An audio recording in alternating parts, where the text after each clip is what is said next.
Assalamualaikum warahmatullahi wabarakatuh. Selamat pagi, selamat berjumpa kembali di pertemuan ketujuh melalui video pembelajaran ya. Jadi sebelum kita melakukan ujian tengah semester, ada satu materi lagi yang ingin saya sampaikan kepada kalian, yaitu terkait dengan dasar-dasar perilaku kelompok ya. Jadi semoga nanti materinya ini bisa dipahami, bisa dimengerti, dan jangan di-skip-skip ya untuk videonya, karena sebagian besar nanti soal ujiannya berasal dari pertemuan ketujuh ini terkait dengan perilaku kelompok ya.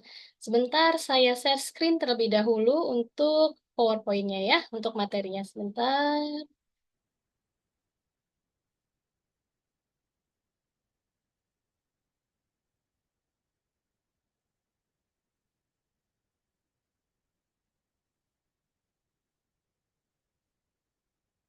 Oke, semoga sudah terlihat ya untuk materinya. Oke, baik.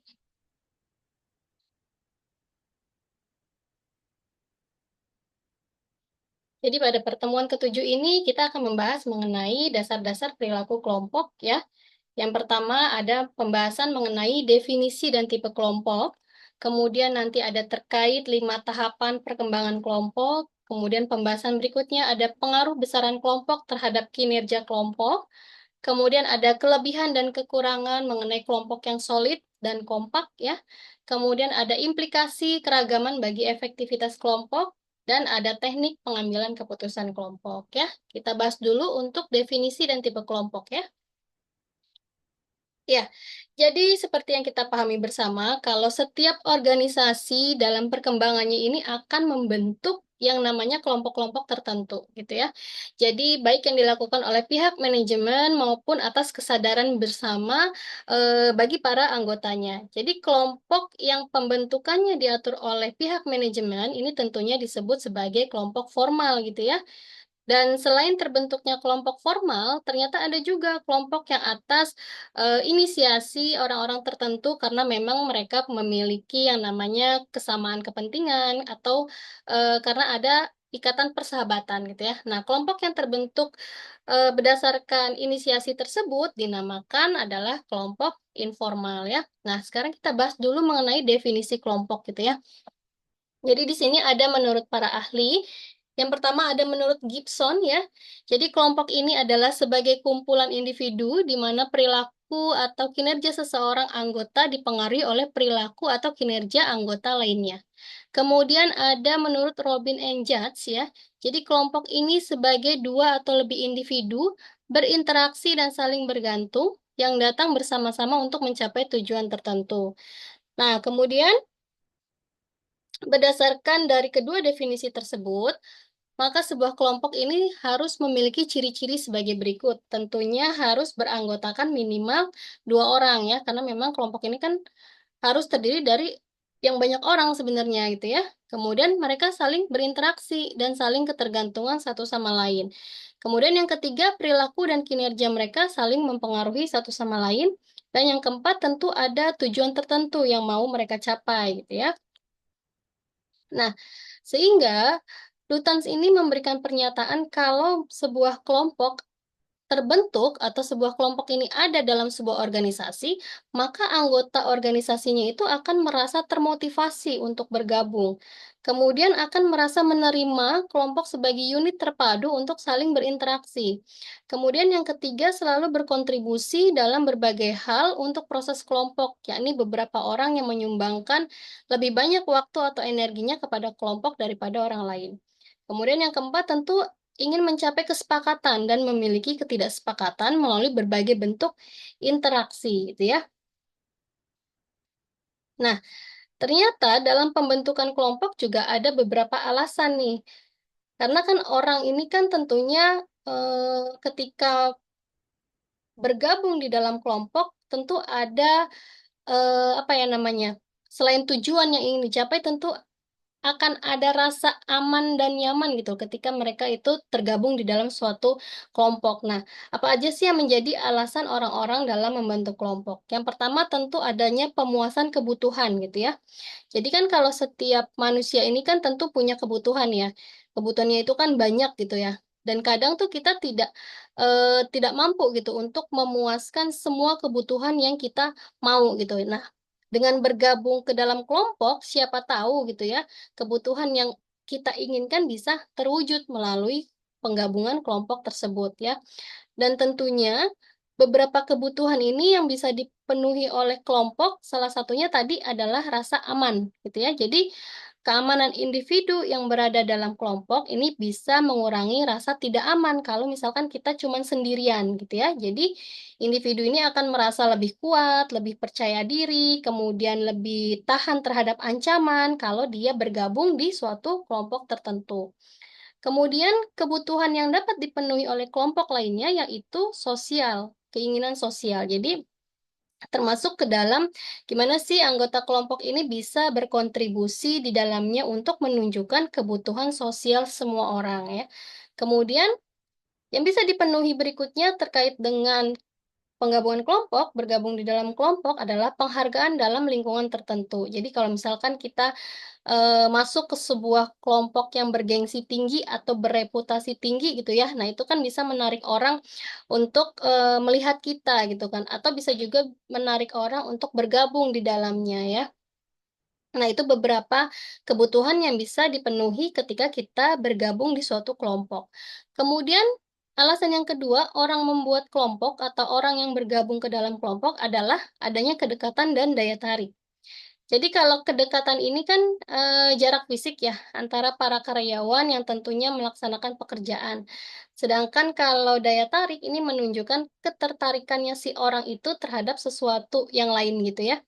Jadi orang-orang yang melakukan aktivitas pekerjaan dengan berdekatan secara fisik akan memungkinkan mereka tuh untuk tertarik satu sama lain dan kadang tuh bisa membentuk kelompok karena memang mereka karena kedekatan tadi ya karena kedekatan tadi, kemudian ada daya tarik, jadi mereka tuh kadang mengerti gitu loh, sikap, pandangan, dan kepribadian masing-masing. Jadi muncullah si kelompok tersebut.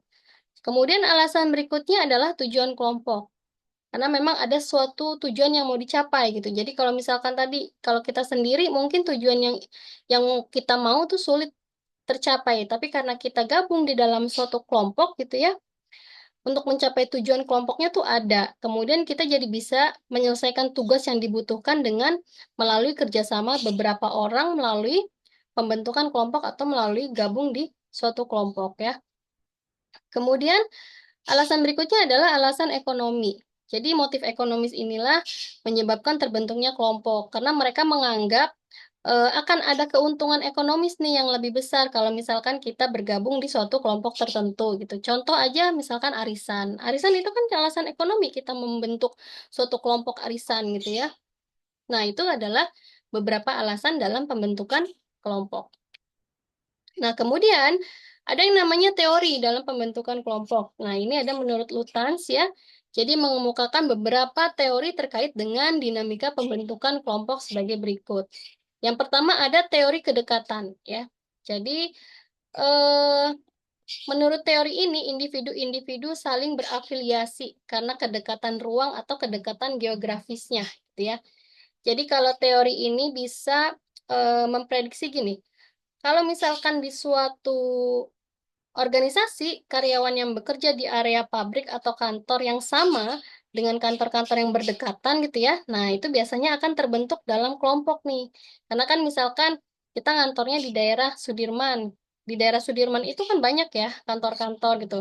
Nah, karena keseringan ketemu ketika jam makan siang gitu ya. Nah, akhirnya kita membentuk kelompok tertentu gitu karena kedekatan kantor tadi. Contoh misalkan olahraga bareng. Kebetulan di area dekat sekitar kantor ada lapangan olahraga gitu ya. Nah, karena dekat kantornya jadi bisa olahraga bareng. Nah, itu kan salah satu pembentukan kelompok juga ya, berdasarkan kedekatan tadi.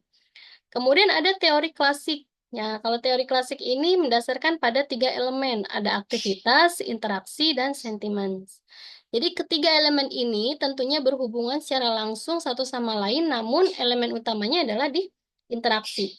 Jadi semakin banyak aktivitas yang dimiliki orang, tentunya semakin banyak juga tuh interaksi mereka. Dan juga semakin kuat juga rasa sentimennya kepada orang-orang tertentu gitu loh.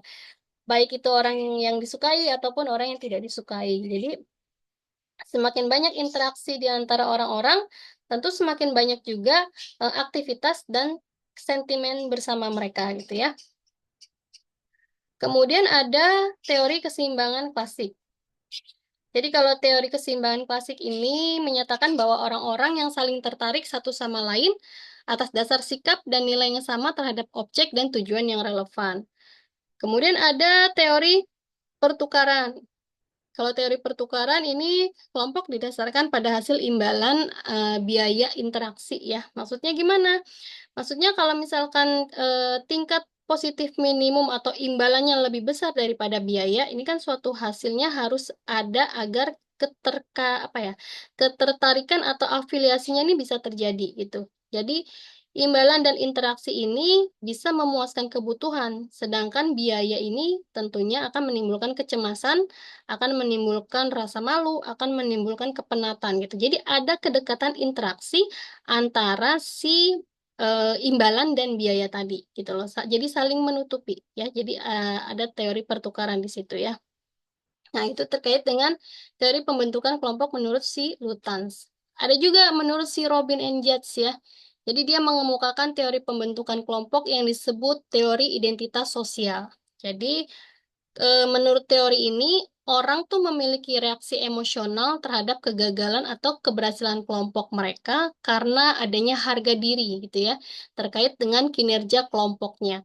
Reaksi yang muncul pada seseorang ini bisa berbagai macam. Nah, sebagai berikut nih. Yang pertama, kalau kelompok kita melakukan dengan baik, tentunya kita akan menikmati sesuatu pujian atau kemuliaan dan harga diri yang meningkat pula gitu ya. Karena adanya image yang bagus di dalam kelompok. Tapi kalau misalkan kelompok kita berkinerja buruk, tentunya kita juga sebagai anggota kelompok akan merasa tidak enak hati gitu loh. Akan merasa ada eh, perasaan yang rendah diri, kemudian menolak bagian daripada identitas kita gitu loh. Bahkan kita kadang kalau kelompok yang kita tempati melakukan sesuatu hal yang buruk, kadang kita juga enggan mengakui kalau kita tuh berada di dalam satu kelompok itu gitu ya. Itu terkait dengan teori identitas sosial. Kemudian ada lagi dampaknya juga nih reaksi yang muncul. Yang kedua, jadi orang mengembangkan banyak identitas sepanjang hidup mereka dan kita mungkin menentukan diri kita ini dalam organisasi, tempat kita bekerja, kota, tempat tinggal, profesi, latar belakang, atau jenis kelamin kita. Jadi ibaratnya karena terlalu banyak anggota organisasi gitu loh yang bergabung dalam suatu kelompok, artinya akan ada banyak identitas di sepanjang kehidupan kelompok kita gitu loh. Karena kita kan berasal dari berbagai macam latar belakang yang beragam gitu loh. Adanya keberagaman di sini gitu ya. Nah, itu terkait dengan teori identitas sosial menurut si Robin and Judge ya, bagian daripada teori pembentukan kelompok. Kemudian ada tipe-tipe kelompok ya. Jadi si Gibson dan Robin and Judge juga mengkelompokkan kelompok itu tadi. Yang pertama ada kelompok formal dan ada kelompok informal. Jadi kalau kelompok formal ini kelompok yang dibuat oleh keputusan manajerial untuk mencapai tujuan organisasi yang dinyatakan. Jadi resmi itu ya. Kelompok formal ini terjadi karena adanya proses pengorganisasian melalui pembagian kerja dan departemenisasi. Jadi, tentunya kelompok ini kan eh, kelompok sendiri itu kan merupakan fenomena alami gitu ya, yang ada di dalam organisasi. Jadi perkembangannya itu kadang tuh spontan gitu, tidak bisa dihalangi juga gitu. Dan memang adanya pembentukan kelompok ini ya memang ada kebutuhan juga gitu dari para anggota sebagai alat untuk mencapai tujuan tadi gitu ya, terkait dengan alasan-alasan pembentukan kelompok. Nah, selain itu juga karena memang perkembangan organisasi yang begitu dinamis gitu ya, untuk merespon tuntutan, untuk merespon perubahan lingkungan gitu. Jadi memang sebuah organisasi ya pada hakikatnya akan memiliki beberapa tipe-tipe kelompok gitu di dalamnya. Baik itu yang terbentuk karena memang adanya peraturan manajemen ya, salah satunya adalah si kelompok formal maupun yang memang terbentuk karena inisiatif daripada si anggota organisasi itu sendiri, yaitu kelompok informal ya. Jadi kalau kelompok informal ini adalah kelompok yang timbul dari usaha individu dan berkembang seputar kepentingan bersama dan persahabatan daripada desain yang disengaja, ya. Nah, tadi kelompok formal ini ada dua nih contohnya. Ada kelompok komando dan ada kelompok tugas ya. Jadi kalau kelompok komando ini dia lebih kepada kelompok yang ditentukan oleh bagan organisasi. Jadi hierarki itu ya, hierarki organisasi.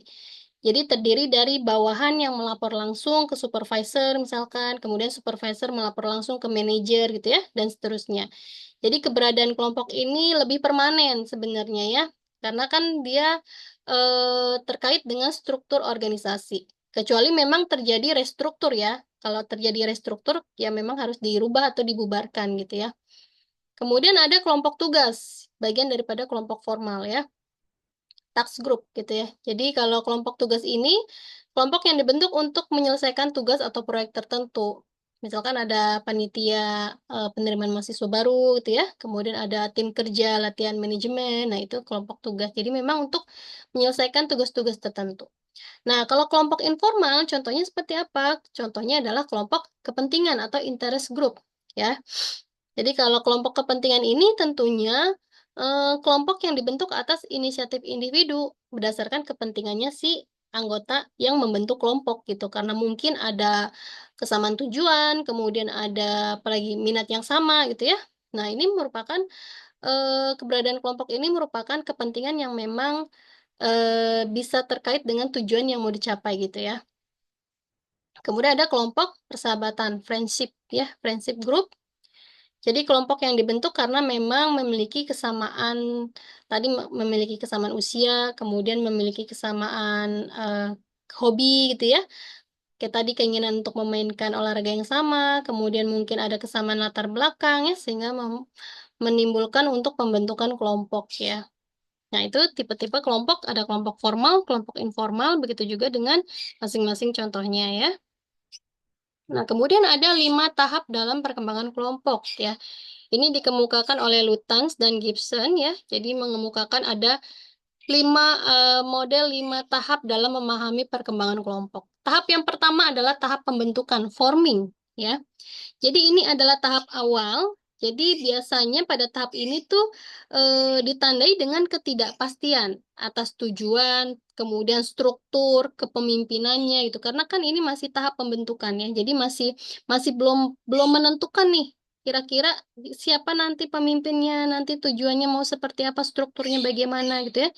Jadi di kondisi ini, di tahap pembentukan ini, anggota kelompoknya itu lebih banyak mempertimbangkan tipe perilaku apa sih yang cocok gitu ya, yang dapat diterima kalau misalkan anggota lain mau masuk lagi ke dalam kelompok kita. Jadi tahap ini bisa selesai ketika anggota kelompok yang terbentuk merasa menjadi bagian daripada si kelompok yang dia tempati itu.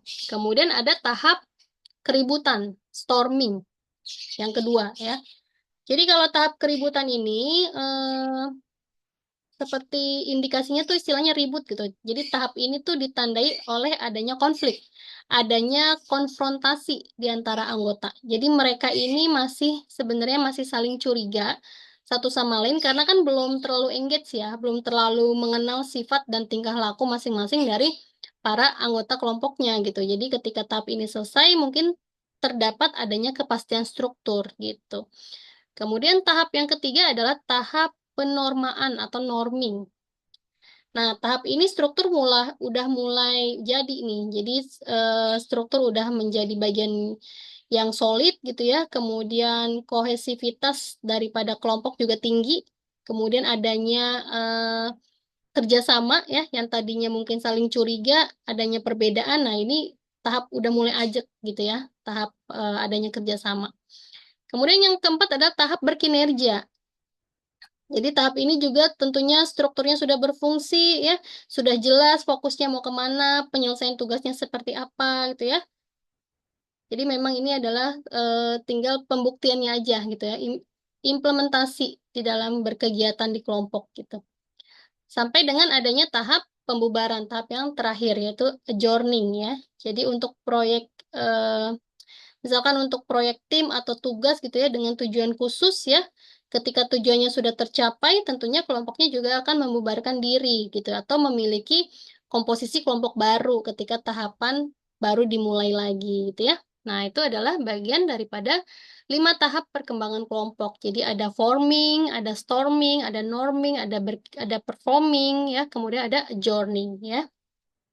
Nah, ini juga masuk ke dalam soal ujian nih, kalau nggak salah ini di esai ya, soal esai. Nah, kemudian materi berikutnya adalah besaran kelompok mempengaruhi kinerja kelompok, ya. Jadi, tentunya kalau persepsinya adalah ketika kelompoknya lebih kecil, tentunya akan lebih cepat gitu dalam menyelesaikan tugas daripada kelompoknya yang lebih besar. Kemudian individu juga bisa bekerja lebih baik kalau misalkan kelompoknya lebih kecil. Gitu. Kemudian dalam hal pemecahan masalah, kelompok besar tentunya memiliki nilai yang kompleks gitu ya, nilai yang lebih baik daripada kelompok kecil gitu ya. Jadi memang ada persepsi-persepsi yang berbeda-beda terkait dengan besaran kelompok gitu loh ya. Nah, cuman ada poin pentingnya tentang bagaimana besaran kelompok mempengaruhi kinerja. Tentunya yang pertama ada efisiensi dan kecepatan, ya. Memang kalau kelompok kecil ini cenderung lebih efisien dalam menyelesaikan tugas dan biasanya memang lebih cepat, ya, dalam membuat keputusan.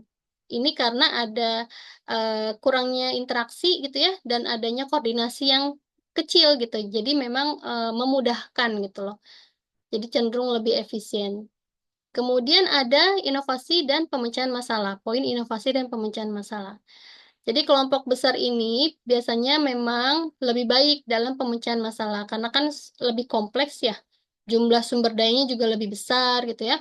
Kemudian sudut pandangnya juga berbeda-beda ya. Jadi mereka itu bisa jadi lebih inovatif gitu karena potensi kolaborasinya tuh lebih besar. Kemudian ada motivasi dan produktivitas ya. Jadi dalam kelompok yang lebih kecil, anggota mungkin merasa lebih bertanggung jawab ya, memiliki tingkat motivasi yang lebih tinggi gitu ya. Tapi kalau misalkan kelompoknya besar, tentu anggota mungkin akan merasa lebih mudah hilang gitu. Artinya gini, eh kadang tuh keberadaannya suka tidak diperhatikan gitu loh. Apalagi yang orang-orang atau anggota kelompok yang kurang memberikan kontribusi gitu ya. Jadi bisa mengurangi produktivitas. Kemudian poin berikutnya adalah konflik ya. Kelompok besar tentu memiliki banyak konflik ya, karena tadi lebih kompleks, sumber dayanya banyak, individunya juga banyak, kemudian latar belakangnya berbeda-beda, sudut pandang juga berbeda gitu ya. Namun konflik juga bisa menghasilkan solusi yang lebih inovatif jika dikelola dengan baik gitu ya. Jadi artinya memang besaran kelompok mempengaruhi kinerja kelompok gitu. Tapi artinya kita juga harus bisa melihat gitu loh. Mana sih yang lebih efektif? Apakah harus menggunakan kelompok kecil atau kelompok besar itu dilihat daripada sumber permasalahan yang mau diselesaikan tuh seperti apa gitu ya.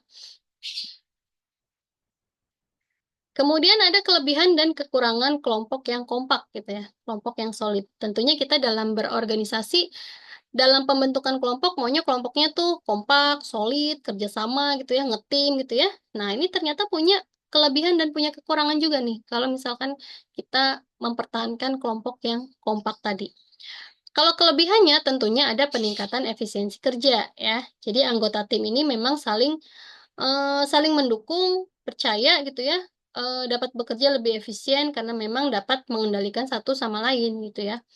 Kemudian tentu ada peningkatan produktivitas. Jadi dengan adanya kerjasama yang baik, tentu tim juga bisa mencapai hasil yang lebih besar gitu ya. Kemudian ada peningkatan moral anggota tim. Jadi suasana kerjanya tuh nyaman, kemudian ada rasa kebersamaan yang kuat juga ya, dapat meningkatkan kepuasan kerja juga dan loyalitas anggota kelompok juga ya.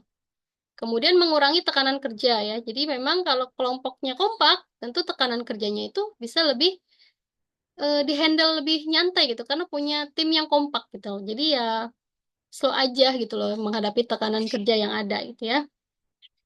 Karena pembagian tugas dan tanggung jawab di antara anggota kelompok juga bisa mengurangi beban kerja pada satu individu karena memang kompak, saling membantu gitu. Jadi bisa mengurangi tekanan kerja lah. Kemudian membangun lingkungan kerja yang positif ya. Jadi suasana kerjanya juga nyaman, tentunya mendapat banyak support gitu ya dari para anggota kelompok karena memang solid kelompoknya ya. Nah, tapi ternyata mempertahankan kelompok yang kompak dan solid juga memiliki kekurangan gitu. Yang pertama ada potensi tekanan kelompok, ya. Kalau yang tadi kelebihannya adalah bisa mengurangi tekanan kerja, dan ternyata kekurangannya adalah bisa menyebabkan potensi tekanan kelompok. Ya, jadi maksudnya gimana? Jadi biasanya anggota kelompok ini mungkin merasa eh, memiliki tekanan gitu untuk mengikuti pendapat yang mayoritas, sehingga bisa mengurangi kreativitas dan kemampuan berpikir kritis. Jadi memang kalau misalkan kelompoknya kompak gitu ya, kan setiap anggotanya tuh pengen apa ya namanya, memberikan kontribusi berupa ide, saran gitu ya, kemampuan mereka lah istilahnya itu ya. Nah, tapi ketika semakin banyak anggota kelompok yang memberikan itu semua, artinya kan jadi ada pendapat mayoritas nih gitu. Nah, kadang tuh bisa mengurangi kreativitas seseorang gitu. Yang tadinya mungkin kita introvert, artinya kurang bisa menyalurkan ide-ide gitu ya, karena sudah terlalu banyak yang memberikan idenya, artinya pendapat mayoritasnya banyak, jadinya kita mau nggak mau ngikut gitu loh ke orang-orang yang memiliki kontribusi atau yang pendapat mayoritas yang lebih banyak memberikan sumbangsi saran di suatu kelompok tersebut ya. Kemudian tadi karena adanya hal tersebut gitu ya, jadi akan menjadi hilang kreativitas individunya gitu, terutama untuk individu yang sulit berinteraksi di dalam anggota kelompoknya. Jadi dalam tim yang terlalu kompak, anggota mungkin merasa tidak nyaman untuk menyatakan pendapat yang berbeda, gitu. Sehingga kreativitas individu ini bisa menjadi terhambat, gitu ya. Kemudian kemungkinan tim menjadi tidak fleksibel ya. Jadi kalau timnya terlalu terikat gitu ya pada cara kerja yang sama, mereka mungkin kesulitan untuk beradaptasi dengan perubahan atau tantangan baru. Kemudian ada potensi konflik ya. Jadi perbedaan pendapat atau gaya kerja di antara anggota tim juga bisa menyebabkan konflik ya, terutama jika ada jika tidak ada mekanisme yang baik untuk mengelola konflik ya. Kemudian ada tantangan dalam menciptakan keberagaman. Jadi kelompok yang terlalu kompak mungkin kurang terbuka juga ya terhadap ide-ide baru. Kemudian adanya apa namanya perspektif yang berbeda ya. Jadi bisa menghambat inovasi dan pertumbuhan di dalam suatu kelompok gitu ya. Jadi ternyata memang plus minus ada plus minusnya ya. Terlalu kompak juga ada minusnya ya. Yang sangat kompak juga memiliki banyak kelebihannya juga ya. Nah, kemudian implikasi keragaman bagi efektivitas kelompok ya tadi ya. Jadi memang ya kita nggak bisa pungkiri kalau di dalam organisasi itu memang memiliki banyak sekali keragamannya gitu ya. Dan ini merupakan hal yang umum terjadi ya, hal yang umum dijumpai itu. Jadi eh, tentunya organisasi yang mengandalkan pada keunikan si sumber dayanya ini menjadikan si organisasinya itu memiliki suatu keragaman sebagai salah satu faktor penting gitu ya yang dikelola dengan baik agar bisa menghasilkan ide-ide unik yang mendukung kinerja daripada si organisasi gitu. Nah, sama begitu juga sama si kelompok ini. Jadi kelompok keberagaman dalam kelompok juga bisa meningkatkan yang namanya efektivitas karena berbagai perspektif, karena bisa berbagi pengalaman, pengetahuan yang memang berbeda-beda gitu, yang bisa menghasilkan ide dan solusi yang memang lebih inovatif ya. Tapi kalau misalkan keberagamannya itu kita tidak bisa kelola dengan baik, tentunya keragaman juga bisa menyebabkan konflik ya, sehingga menjadikan si kelompok kurang solid tadi ya. Nah, ini ada implikasinya terkait dengan eh, apa namanya keragaman ya, keragaman bagi efektivitas kelompok ada implikasi positif ya. Jadi yang pertama ada inovasi dan kreativitas yang positifnya. Jadi memang keragaman ini bisa mendorong yang namanya inovasi dan kreativitas karena keberagaman itu tentunya mencetus banyak ide-ide baru gitu ya yang bisa menghasilkan solusi kreatif untuk masalah yang memang lagi dihadapin. Terus ada pemecahan masalah yang lebih baik ya. Jadi berbagai perspektif ini bisa membantu dalam pemecahan masalah yang lebih komprehensif tentunya, yang lebih efektif ya. Kemudian ada produktivitas yang lebih tinggi. Jadi ketika anggota kelompok ini merasa dihargai, merasa didengar, tentu mereka cenderung lebih produktif. Jadi lebih lebih pede gitu, terlibat dalam pencapaian tujuan si kelompok.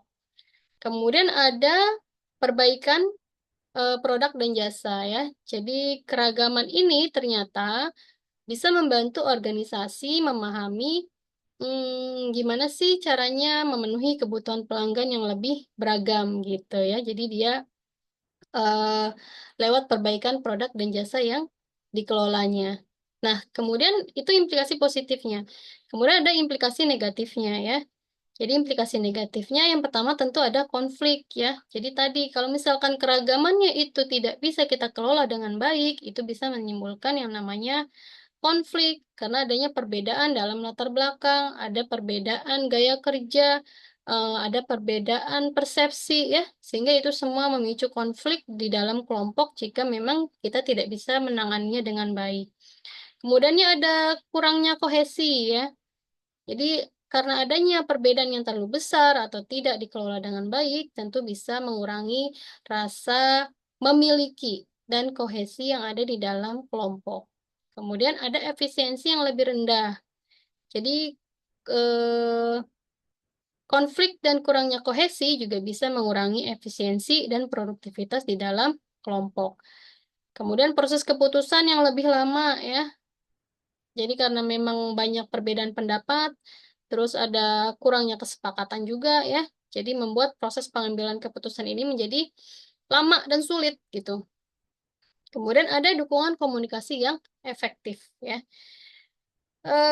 Jadi kita harus memastikan juga nih, apakah anggota kelompok bisa berkomunikasi secara terbuka atau enggak gitu ya di dalam suatu kelompok ya. Kemudian ada dorong inklusivitas, ini terkait dengan merasa dihargai atau didengar di dalam kelompok ya. Kemudian latih anggota kelompok, ini memberikan pelatihan tentang yang namanya keragaman ya, jadi interaksi antar budaya gitu ya. Tentunya bisa membantu dalam mengatasi perbedaan. Kemudian harus bisa memanajemen konflik yang efektif ya. Kemudian harus memiliki kepemimpinan yang kuat. Jadi artinya pemimpin yang efektif juga bisa membantu dalam mengolah keragaman gitu ya. Nah, itu adalah implikasi positif dan implikasi negatif terkait dengan keragaman yang ada di dalam kelompok ya. Kemudian pembahasan yang keenam adalah teknik pengambilan keputusan kelompok ya. Jadi minggu kemarin kita udah sempat bahas ya terkait dengan pengambilan keputusan ya.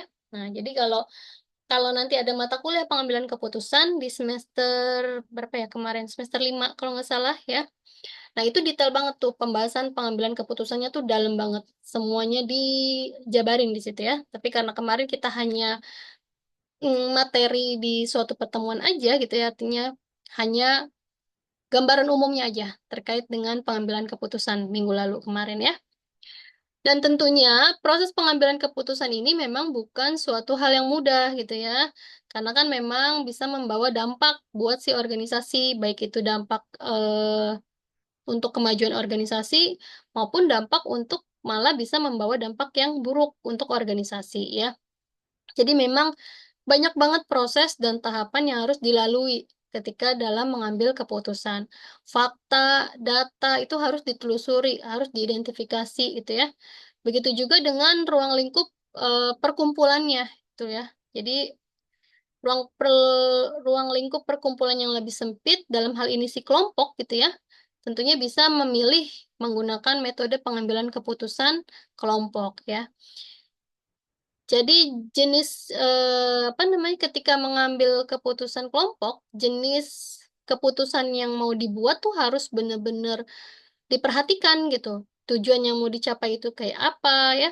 Kemudian kita juga harus memperhatikan yang namanya karakter kelompoknya itu bagaimana. Terus waktu, kemudian sumber daya alam yang tersedia tuh seperti apa gitu ya. Karena ini berkaitan nantinya dengan keputusan yang mau diambil gitu. Jadi keputusan kelompok ini dibuat dengan beberapa metode pengambilan keputusan yang memang dilakukan dengan cara Mungkin ada yang bertanya pendapat kepada setiap anggota kelompok, kemudian dirata-rata hasilnya hingga memperoleh kesepakatan gitu ya, voting gitu ya. Dan tentunya setiap metode pengambilan keputusan pasti punya kelebihan dan kekurangannya masing-masing gitu ya. Kalau misalkan kelebihan daripada metode pengambilan keputusan kelompok gitu ya, tentu keputusan jadi lebih berkualitas karena menggunakan beberapa metode gitu. Jadi kelompok juga bisa menghasilkan informasi sama pengetahuan tuh yang lebih detail, yang lebih lengkap gitu loh. Sehingga bisa eh, apa ya namanya, merumuskan gitu permasalahan yang terjadi itu seperti apa gitu loh, dengan dibantu dengan sumber daya yang memang dimiliki oleh si kelompok tadi ya. Jadi tentunya dengan adanya keputusan kelompok ini akan memberikan masukan yang lebih banyak, artinya solusi yang lebih banyak gitu. Si kelompok ini bisa membawa heterogenitas ke dalam proses pengambilan keputusan. Jadi mereka ini semakin banyak keragaman pandangan, artinya semakin banyak solusi yang diberikan, semakin banyak pendekatan alternatif yang dipertimbangkan gitu loh.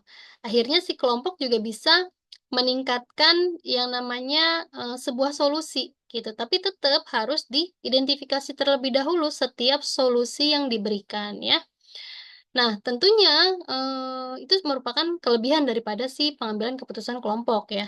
Tentunya ada juga kelemahannya gitu. Ketika suatu keputusan diambil melalui kelompok.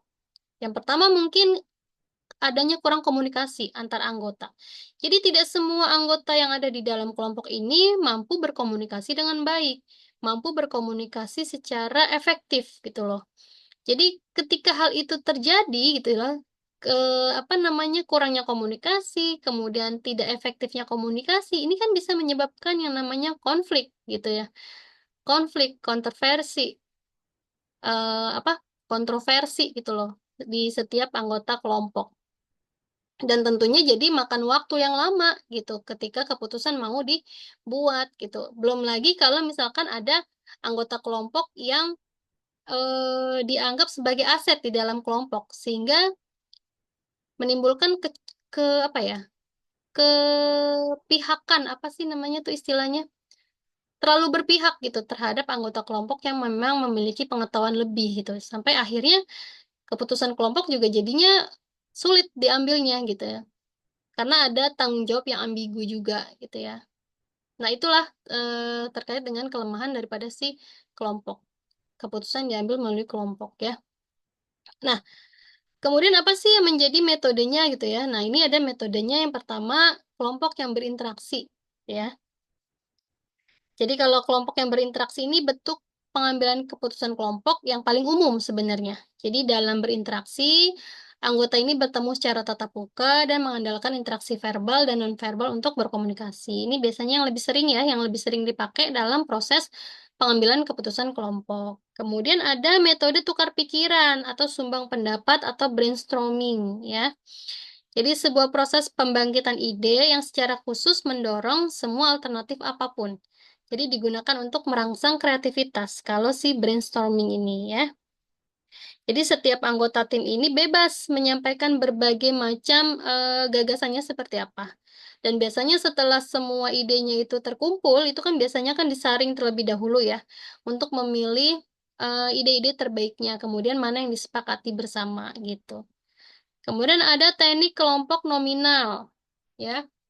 Ini suatu metode pengambilan keputusan kelompok yang mana para anggota individunya ini bertemu berhadapan muka untuk menyatukan pertimbangan-pertimbangan mereka dalam suatu cara yang sistematis tetapi independen ya. Jadi memang kalau yang teknik kelompok nominal ini biasanya nih lebih detail ya tahapannya ya. Jadi secara spesifik permasalahan ini dihadirkan dan kemudian si kelompok ini akan mengambil langkah-langkah kayak misalkan sebelum pembahasan dilakukan ya, untuk teknik kelompok nominal, jadi sebelum pembahasan dilakukan, setiap anggota ini secara independen menulis tuh ide-ide atas permasalahan yang dihadapi itu seperti apa. Nah, kemudian setelah itu prosesnya tuh hening, jadi nggak ada diskusi kalau di teknik kelompok nominal. Jadi dia hanya mencatat ide-ide yang sekiranya bisa menyelesaikan permasalahan yang sedang dihadapi. Setelah mereka menulis ide-ide tersebut, jadi prosesnya itu hening. Jadi masing-masing anggota ini akan menghadirkan salah satu gagasan kepada si kelompok. Jadi tidak ada pembahasan yang dilakukan hingga seluruh gagasan telah dihadirkan dan dicatat. Jadi artinya setiap anggota kelompok ini mengutarakan gagasannya, tapi tidak boleh disanggah, tidak boleh didiskusikan, tidak ada pembahasan, gitu loh. Kemudian kemudian si kelompok membahas gagasan-gagasan untuk menjernihkan dan mengevaluasinya. Dan masing-masing anggota kelompok dengan diam dan independen memberikan peringatan sesuai urutan gagasannya. Bukan peringatan, peringkat, lupa saya. Memberikan peringkat sesuai urutan gagasannya. Jadi gagasan dengan peringkat yang tertinggi, artinya kan tadi kan si masing-masing anggota kelompok sudah mengutarakan nih setiap gagasan-gagasan eh, yang dia yakini sebagai solusi dari pemecahan masalah. Kemudian gagasan tadi diperingkatkan. Mana nih kira-kira yang membawa dampak tertinggi untuk memenuhi atau untuk mencapai eh, memecahkan permasalahan gitu loh. Nah, jadi kalau misalkan gagasannya itu merupakan skornya tertinggi, nah itulah yang dipilih sebagai keputusan final untuk sebagai solusi untuk memecahkan suatu permasalahan. Nah, kelebihannya memang dari si teknik kelompok nominal ini adalah teknik ini memungkinkan bagi kelompok untuk bertemu secara formal dan juga bisa mengutarakan semua gagasan yang memang dipikirkan oleh si anggota kelompok secara independen ya. Jadi tidak tidak terpengaruh oleh anggota kelompok yang lain gitu loh ya. Jadi ya sebenarnya sih mana yang lebih efektif gitu loh. Pengambilan keputusan yang metode pengambilan keputusan yang mana yang lebih efektif? Sebenarnya kita tidak bisa menjudge ini yang efektif, tukar pikiran yang paling efektif, teknik kelompok nominal paling efektif, nggak bisa menjudge seperti itu ya sebenarnya. Karena kan setiap setiap permasalahan itu kan berbeda-beda gitu loh.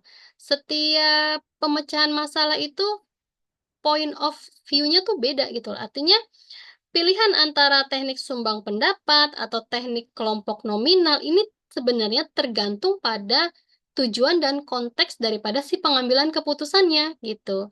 Jadi jika tujuan utamanya menghasilkan banyak ide, kemudian memicu kreativitas gitu loh. Artinya ya memang teknik sumbang pendapat mungkin lebih cocok ya, karena kan brainstorming tadi mengeluarkan ide-ide semua yang dimiliki seperti apa. Jadi kalau brainstorming kan tadi kan dia kan bisa merangsang kreativitas yang ada. Tapi kalau misalkan tujuan utamanya adalah memproses ide-ide secara lebih terstruktur, adanya pemeringkatan dari ide-ide tersebut, kemudian bisa mengurangi bias atau kesalahan daripada si pengambilan keputusan, mungkin teknik kelompok nominal menjadi lebih efektif gitu loh. Jadi dalam beberapa kasus mungkin ada juga gitu kita bisa menggabungkan kedua teknik ini, bisa brainstorming kemudian nanti misalkan dimulai dengan teknik brainstorming dulu gitu loh, sumbang pendapat dulu untuk menghasilkan banyak ide, kemudian nanti bisa dilanjutkan dengan teknik kelompok nominal untuk memproses dan mengevaluasi ide-ide tersebut gitu. Artinya ya kita tidak bisa menjudge oh ini yang paling bagus dalam metode pengambilan keputusan kelompok, tidak bisa seperti itu, tergantung dia punya tujuan dan konteks daripada si pengambilan keputusannya seperti apa gitu ya. Semoga bisa dipahami, bisa dimengerti ya. Memang agak apa namanya agak cepat penjelasannya tapi padat gitu ya. Nah, baik. Oke, mungkin itu ya pertemuan daripada si ini mana nih? Sebentar ya.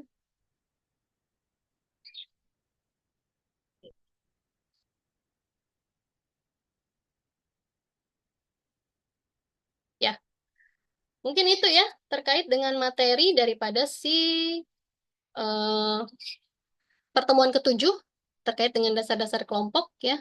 Semoga bisa dipahami, bisa dimengerti ya.